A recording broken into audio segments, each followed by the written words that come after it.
Bonjour à tous, nous allons continuer avec les classes que nous avons commencé il y a quelques vidéos.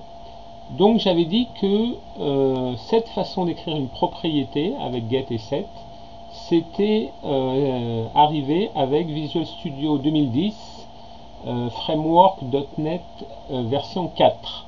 Auparavant, on écrivait toute notre variable membre private et on disait que pour y accéder, je définissais une méthode qui retournait un int, car ma variable privée était de type int. Pour obtenir sa valeur, je retournais la variable membre de ma classe. Et pour définir une nouvelle valeur, je disais que cette nouvelle valeur est égale à value, c'est-à-dire la variable locale qui est passée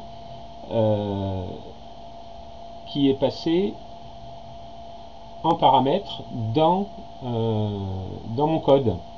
Alors comment ça se passe au niveau du code? Je définis ici un nouveau gâteau qui s'appelle 4 quarts. Je n'ai fini rien, donc il prend toutes les valeurs par défaut, taille égale 10, parfum chocolat, température égale 10. Et si maintenant je veux changer des propriétés de mon objet 4 quarts, je dis que 4 quarts point, et vous voyez que l'intelligence me propose plusieurs propriétés. Alors ça c'est l'icône de propriété, et ça, un carré bleu, c'est une icône de variable. Donc auteur gâteau, vous voyez, parfum de la même façon. Donc vous voyez bien moule à gâteau point parfum. Et là pareil, moule à gâteau point auteur gâteau. Donc je dis est égal à, je sais pas, 50, c'est un peu beaucoup, on va dire 12 cm un gâteau. Et là, je peux compiler et je n'ai pas de message d'erreur. Ça fonctionne. Par contre, le type ou le nom d'espace non moule est introuvable. Alors ça, c'est une erreur, parce qu'il est dans le même namespace. Ma classe moule à gâteau est dans le namespace CSClass. Et vous voyez que c'est le même namespace. Donc là, je disais 4 quarts point. Alors on voit hauteur gâteau, parfum et taille. Je pourrais dire taille est égale à 25 cm. Donc si je vais dans ma classe, je vois que ma taille, je la vois car elle est publique. Je vois que mon parfum, je le vois car il est public. Et je vois que ma hauteur gâteau, je peux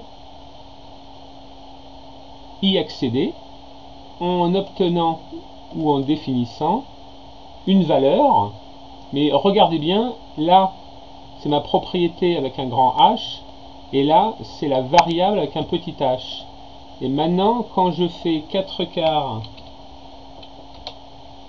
point hauteur gâteau, vous voyez qu'on a le H majuscule, c'est-à-dire la propriété, c'est-à-dire la méthode qui va me permettre d'accéder à la donnée membre. Alors si je fais hauteur gâteau égale 13, et que maintenant je remplace le grand H par un petit h, vous voyez que j'ai une erreur. Il me dit la variable petit h hauteur gâteau est inaccessible en raison de son niveau de protection. En effet, le petit h il est privé, donc il est visible dans ma classe, mais il n'est pas visible dans ma classe form main. Donc ça permet de protéger une variable pour pas que l'utilisateur la change, ou le développeur, malencontreusement. Alors maintenant on peut dire voilà, je vais créer un deuxième gâteau. Alors j'ai plus beaucoup de temps, je vais mettre fin à ma vidéo et continuer à la prochaine. Merci et à bientôt.